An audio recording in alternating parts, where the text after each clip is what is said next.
Have you ever wanted to travel to see different sites, indulge in culture, and try amazing food, but don't really know how to go about it? Well, stay tuned, and I'll tell you how.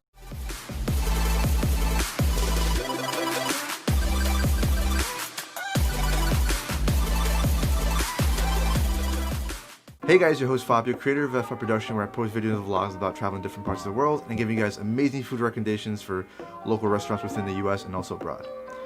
So I know a lot of you guys want to travel, but don't really know what the necessary steps are into creating a plan. I'm here to give you guys 5 easy steps to help you guys have a great experience when traveling. Well, step 1 is asking yourself 2 main questions. Where do you want to go, and why do you want to go there? I know these questions are very subjective because a lot of people have their own personal reasons to why they want to go places, but this will help you actually distinguish where do you want to go and what are the reasons as to why you want to go.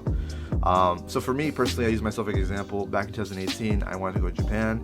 But some of the reasons why I wanted to go to Japan was because I wanted to indulge in the culture. I loved anime and wanted to be able to see the anime culture there, try amazing delicacies of Japan, and also see these historic sites such as temples, shrines, castles, which Japan is known for.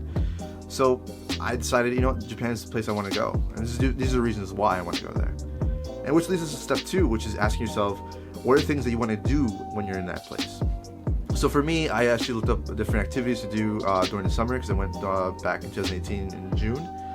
So I asked myself, all right, cool, what do I want to do? In this case, I looked up things such as doing Mario Kart in the streets of Tokyo, which is freaking awesome.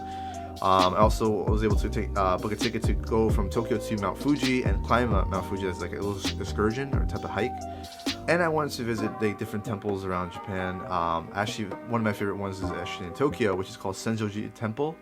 It was pretty amazing. So this is like a video basically what I took when I was there, and it was amazing, absolutely crazy, because I was able to partake in this ceremony where you get like a candle thing, you light it on fire, you put it into this giant jar of looks like ash, and what it does, it produces this fume, or it gives out this fume, and then you put your head into the fume. You don't inhale it, but you leave it there, and what it does, it gives you this good fortune and good luck. So it was a pretty cool ceremony that I got to participate in, and so those are one of the things I wanted to do, and also other events that took place, such as like summer festivals, and other activities in different parts of Tokyo. So that's when you ask yourself, all right, cool, what do you want to do? Like whether it be skydiving, scuba diving, whatever country you're going to. So these are things that you ask yourself to help distinguish what activities that you want to do. And now step 3, which is actually one of the hardest steps, because it's a touchy-feely subject, because cost and money, it's really subjective. Like I said, it's a lot of people, some people may think this is cheap, or other people may think it's expensive, and vice versa. So that's something for you guys to find out. So what I would recommend you guys do is go on these applications such as Hopper or Kayak. It helps you find cheaper prices for flights depending where you want to go. In this case, when I went to Japan, the only way to get there was by plane from where I'm at in New York.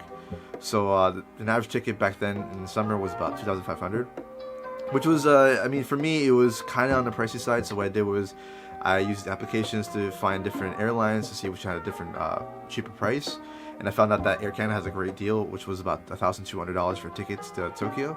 And it was about a 15-hour flight, which is fine, because normally when you look at these ticket prices, there's always trade-offs. If you want to get there quicker, it's more expensive. If you want to spend less money, it may be a longer flight. So these factors actually play a big role into how much the ticket will come out to.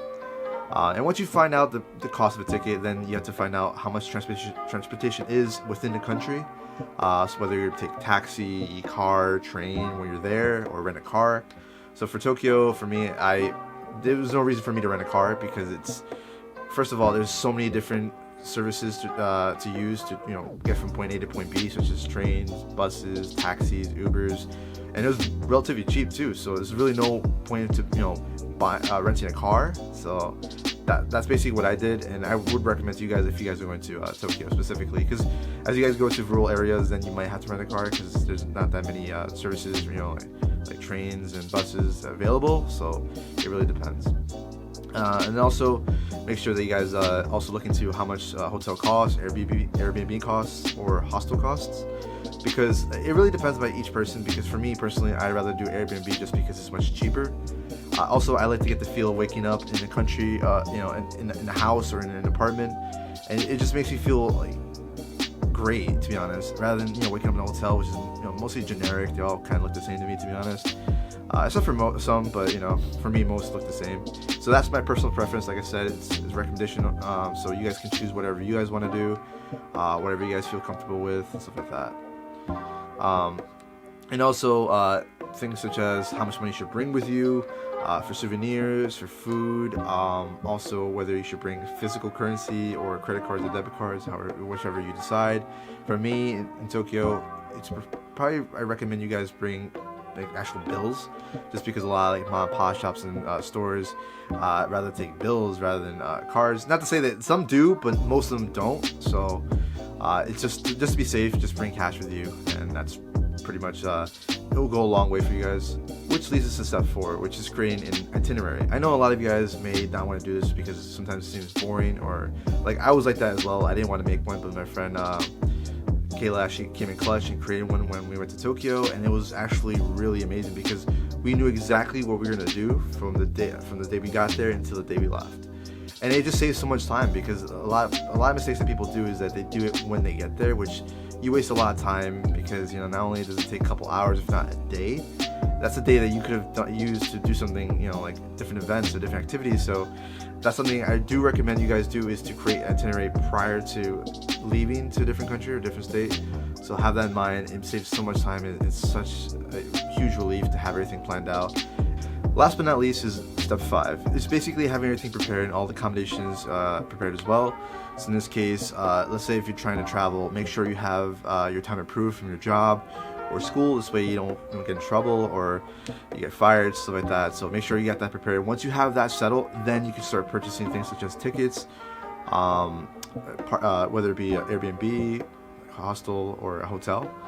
And also make sure that if you guys have pets, please guys, this is very imperative that you guys make sure your pet is taken care of, as far as like, because they're our best friends, they're our family, so you want to make sure they're in good hands. So if you know anybody, or a best friend, or someone who can babysit the dog or your pet, your cat, make sure you do that. Make sure the person is actually qualified to take care of these pets, because for me, when I travel, I like to make sure my dog is in safe hands. So I leave her with my best friend, who also has dogs as well, so he knows how to take care of dogs. So I feel, you know, great. I have a peace of mind knowing that my dog is safe while I'm traveling. So guys, please make sure your dog or your pets are safe. So guys, that concludes our 5 easy steps to help you guys plan for a trip. And do hit that like and subscribe button, guys, for more future content about traveling and also restaurant topics. So my next video is actually be about restaurants and how I'm going to do these reviews and going to the local restaurants to help them support them during this crazy time we're in, you know, in the middle of this COVID crisis. So definitely guys, stay tuned for that. Be safe, and see you guys soon.